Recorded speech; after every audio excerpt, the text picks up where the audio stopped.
আসলে কি বলবো, নতুন করে বলার মতন কিছু নাই। কজ যেই লেভেলের গরম পড়ছে ইদানিং কয়েকদিন যাবৎ, প্রচুর পরিমাণ গরম। হ্যাঁ, দিন হোক বা রাত, মানে সন্ধ্যার পর হইলেও মানে যেই মানে একটা আবহাওয়ার যে একটা গরম ভাব সেইটা মানে অনুভব করা যায়। তো এই প্রচণ্ড রোদে কিংবা এই প্রচণ্ড গরমে যেমনটা আমাদের সাথে হয় যে আমাদের অবস্থা খুবই খারাপ হয়ে যায়, ঠিক সেইভাবেই আমাদের বাইকের সাথেও সেম জিনিসগুলোই ঘটে। হ্যাঁ, আমাদের বাইকেও অনেক ধরনের অনেক প্রবলেম হয় এই গরমে। ইভেন ওভার হিটের কারণে অনেক সমস্যা হয়ে থাকে, বিশেষ করে ইঞ্জিনে। সো এই প্রবলেমগুলোর কারণে দেখা যায় যে একটা সময় গিয়া বাইকে অনেক প্রকার অনেক প্রবলেম ফেস করতে হয়। তো আজকে এই বিষয়টা নিয়েই কথা বলবো, ইঞ্জিন রিলেটেড কিছু কথা বলবো যে মানে কোন মোবিলটা ইউজ করলে, কোন ইঞ্জিন অয়েলটা ইউজ করলে ইঞ্জিনটা রিফ্রেশ থাকবে কিংবা ইঞ্জিনটা ঠিকঠাক থাকবে। হ্যাঁ, কোনো প্রকার কোনো প্রবলেম হবে না, কোন কোন ক্ষেত্রে কোন কোন সেক্টরে, এগুলো সবই আজকে আপনাদের সাথে শেয়ার করব। সো চলেন শুরু করা যাক।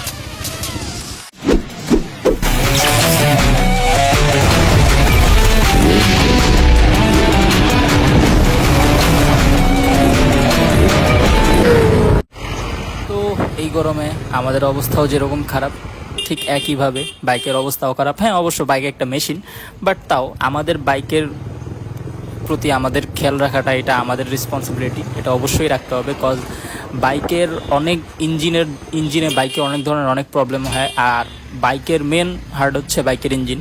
কজ ইঞ্জিনে যদি প্রবলেম থাকে বা ইঞ্জিনে যদি কোনো ডিফেক্ট থাকে, তো আপনার বাইকের পারফরমেন্স আপনার ওরকম পাবেন না। আপনার বডি দিয়ে কী করবেন? হ্যাঁ, এরকম অনেক বাইক আছে যে বডি উপরে দিয়ে ফিটফাট, বাট ভিতরে দিয়ে আর কি মানে লক্কর জক্কর।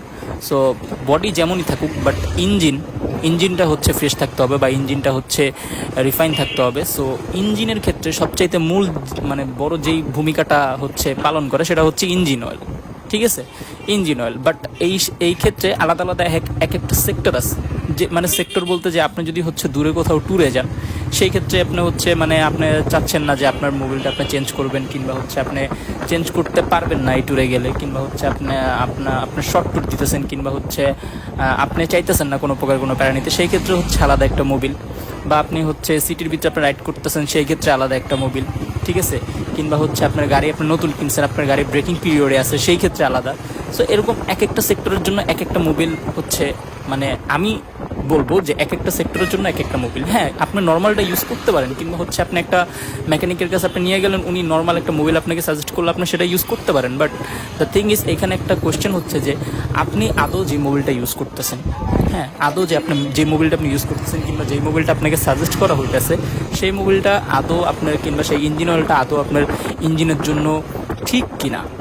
হ্যাঁ, সো এই জিনিসগুলো অবশ্যই যাচাই বাছাই করে নেওয়া উচিত। কজ এই জিনিসগুলো ঠিকঠাক না থাকলে ইঞ্জিন পারফরমেন্স আপনি ভালো পাবেন না। আর ইঞ্জিন পারফরমেন্স ভালো না থাকলে ভাই সেই গাড়ির কোনো দাম নেই। তো আমাদের দেশে আমরা 3 ধরনের ইঞ্জিন অয়েল পাই। সেটা হচ্ছে, ফার্স্ট হচ্ছে মিনারেল, হ্যাঁ, সেকেন্ড হচ্ছে সিনথেটিক, থার্ড হচ্ছে সেমি সিনথেটিক। হ্যাঁ, এই 3 ধরনের মোবিল আমরা আমাদের দেশে পাই। সো আমরা যখন নতুন বাইক নেই, ইভেন আমাদের বাইকটা যখন হচ্ছে ব্রেকিং পিরিয়ডে থাকে, তখন আমার মতে সবচেয়ে বেস্ট হয় যে হচ্ছে মানে মিনারেল ইঞ্জিন অয়েলটা ইউজ করা। কজ মিনারেল ইঞ্জিন অয়েলটা সিনথেটিক ইঞ্জিন অয়েল থেকে প্রাইস পয়েন্টটা অনেকটাই কম আসে। কজ আমরা যখন ব্রেকিং পিরিয়ডে গাড়ি যখন আমরা পার করি, তখন হচ্ছে প্রায় 3 থেকে 400 কিলো কিংবা 4 থেকে 500 কিলো পর পর আমাদের হচ্ছে ইঞ্জিন অয়েলটা ফালায় দেওয়া লাগে। আর হচ্ছে এইখানে অনেক বড় একটা প্রবলেম হয়, কজ এত দাম দিয়া সিনথেটিক মোবিল নিয়ে দেন হচ্ছে সেইটা হচ্ছে 300-400 কিলো পর পর ফালায় দেওয়া, এটাও মানে অনেকটা ভিতর থেকেই অনেকটা আসলে মানে কষ্ট লাগে। সো এই ক্ষেত্রে মিনারেলটা ইউজ করা বেস্ট হবে। এছাড়া এমনি মানে মিনারেল থেকে সিনথেটিক, হ্যাঁ সিনথেটিকের অনেক বড় একটা ভূমিকা আছে।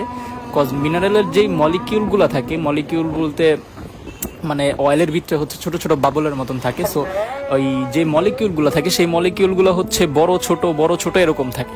আর সিনথেটিকের যেটা হয় সেটা হচ্ছে মানে এক সমান। হ্যাঁ, মানে বলগুলো যে হয় ছোট ছোট সেই বাবলগুলো, সেগুলো এক সমান হয়, যার জন্য হচ্ছে ইঞ্জিন অনেকটা স্মুথ কাজ করে। ইভেন হচ্ছে মানে ইঞ্জিনটা অনেকটা রিফাইন থাকে বা অনেকটা রিফ্রেশ থাকে।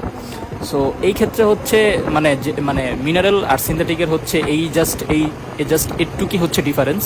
হ্যাঁ, আর হচ্ছে প্রাইস পয়েন্ট একটু ডিফারেন্স। তো আপনার গাড়ি যদি ব্রেকিং পিরিয়ডে থাকে সেই ক্ষেত্রে আপনি মিনারেলটা ইজি ইউজ করেন, সেটা কোনো প্যারা নাই, কজ সেটা আপনার জন্য বাজেট ফ্রেন্ডলিও হবে, ইভেন আপনার অতটা খারাপও লাগবে না যে হ্যাঁ 300-400 কিলো পর ফালায় দিতে হইতেছে। বাট আপনার গাড়িটা যখন ব্রেকিং পিরিয়ড পার করবে তখন সেই ক্ষেত্রে যে আপনি সিনথেটিক ইউজ করেন, কজ সিনথেটিক মোবিল ইউজ করলে আপনার হচ্ছে আপনার এখানে হচ্ছে আপনার ইঞ্জিনটা রিফ্রেশ থাকতেছে, আপনার ইঞ্জিনটা ভালো থাকতেছে, সব কিছু স্মুথ কাজ করতেছে। হ্যাঁ, তো এই হচ্ছে মানে সিনথেটিক আর মিনারেলের ভিতরে হচ্ছে এই একটা তফাৎ। সেমি সিনথেটিক যেই ইঞ্জিন অয়েলটা সেটা হচ্ছে মিনারেল অ্যান্ড সিনথেটিকের মিশ্রণে করা একটা ইঞ্জিন অয়েল। সো এছাড়া ইঞ্জিন অয়েলের ভিতরে আমার মতে আর তেমন কোনো তফাৎ নেই। এছাড়া আপনারা চাইলে আপনারা যাচাই বাছাই করে কিংবা রিসার্চ করে দেখতে পারেন যে কীভাবে কী আসে বিষয়। বাট আমার মানে আমি রিসার্চ করে হচ্ছে যেটা আমি পাইছি কিংবা আমি যাচাই বাছাই করে যেটা পাইছি আমি সেটাই আপনাদের সাথে শেয়ার করছি। এখন আসেন ইঞ্জিন অয়েলের গ্রেডের ব্যাপারে। গ্রেডটা হচ্ছে আপনার দেখবেন যে বক্সে কিংবা ক্যানে হচ্ছে ইঞ্জিনের একটা গ্রেড দেওয়া থাকে। গ্রেডটা হচ্ছে যে 10W40, 10W30 কিংবা 20W50, হ্যাঁ এরকম একটা গ্রেড দেওয়া থাকে। সেই গ্রেডটা হচ্ছে অনেক অনেক অনেক বেশি ইম্পর্টেন্ট, কজ হচ্ছে আপনার ইঞ্জিনের সাথে যদি আপনার মোবিলের মানে আপনার ইঞ্জিনের সাথে যদি আপনার ইঞ্জিন অয়েলের গ্রেডটা যদি না মিলে সেই ক্ষেত্রে আপনার ইঞ্জিনে অনেক প্রবলেম হইতে পারে, অনেক হিটিং ইস্যু থাকতে পারে, কিংবা হচ্ছে আপনার ইঞ্জিনের ভিতরে যে হচ্ছে আপনার মানে কলাকবজিগুলো সেইগুলোতেও অনেক প্রবলেম হয়ে থাকে। সো এই ক্ষেত্রে আর কি আপনার গ্রেডটা মিলিয়ে নেওয়া এটা আপনার অনেক ইম্পর্টেন্ট। আপনার ইঞ্জিনের জন্য যেটা আপনি সেইটাই নেন, ঠিক আছে? আপনার কম কিংবা বেশি নেওয়ার কোনো প্রয়োজন নাই, কজ যেইটা আপনার ইঞ্জিনের জন্য বানানো হয়েছে সেটা শুধু মানে আপনার যেই বাইকের ইঞ্জিন, ঠিক আছে, কিংবা আদার্স যে বাইকের ইঞ্জিন মানে গ্রেড অনুযায়ী সেই হিসাবেই বানানো হয়েছে যে কোনটার জন্য কোনটা পারফেক্ট। হ্যাঁ, আপনার ইঞ্জিনে যেটা হচ্ছে আপনার গ্রেড, আপনি সেই অনুযায়ী আপনি আপনার ইঞ্জিন অয়েলটা ইউজ করেন, এটা সবচাইতে বেস্ট। হ্যাঁ, মানে একটু লোভে পইরা যে হচ্ছে ওইটা ইউজ করলে একটু বেশি যাবে, এটা ইউজ করলে একটু কম যাবে, হ্যাঁ যার জন্য এটা করবেন না, এরকম করবেন না, কজ এই ক্ষেত্রে অনেক ক্ষতি হয়। দেখা গেল যে আপনি অল্প কিছু টাকা বাঁচাইতে গিয়ে আপনার পরে একটা সময় আপনার পুরো বাইকটাই বিক্রি করে দিতে হয় ইঞ্জিন প্রবলেমের কারণে। হ্যাঁ, সো এই জিনিসগুলো আমরা না করে এই জিনিসগুলো আমরা বিরত থাকি। তো আসলে আমরা অবশ্যই গ্রেড চেক করে দেন হচ্ছে আমরা ইঞ্জিন অয়েলটা ইউজ করি প্রত্যেকটা বাইকের ক্ষেত্রে। তো এই দুইটা জিনিস মোস্ট ইম্পর্টেন্ট, একটা হচ্ছে সিনথেটিক মিনারেল আর আরেকটা হচ্ছে ইঞ্জিন অয়েলের গ্রেড। এই দুইটা জিনিস যদি আপনি মেনটেন করে চলতে পারেন, এই দুইটা জিনিস যদি আপনি আপনার বাইকের ইঞ্জিনের ক্ষেত্রে আপনি ঠিকঠাক রাখতে পারেন, সেই ক্ষেত্রে আশা করি আপনার বাইকের যেই ইঞ্জিনের যেই হিটিং ইস্যু কিংবা ইঞ্জিনের যেই প্রবলেমগুলো থাকে, হ্যাঁ সেগুলা মানে একদমই না বরাবর চলে আসবে, সেই প্রবলেমগুলো আপনার ফেস করতে হবে না। হ্যাঁ, সো এই ক্ষেত্রে এই জিনিসগুলো অবশ্যই মাইনা চলবেন, কজ এই জিনিসগুলো মানা অত্যন্ত জরুরি। সো আজকের জন্য এই পর্যন্তই। সবাই ভালো থাকবেন, সুস্থ থাকবেন, আল্লাহ হাফেজ। অ্যান্ড আমার পেজটা ফলো দিয়ে রাখবেন। অ্যান্ড আমার এখানেই থামতে হবে, কজ আমি আমার লোকেশনে চলে আসছি। আল্লাহ হাফেজ।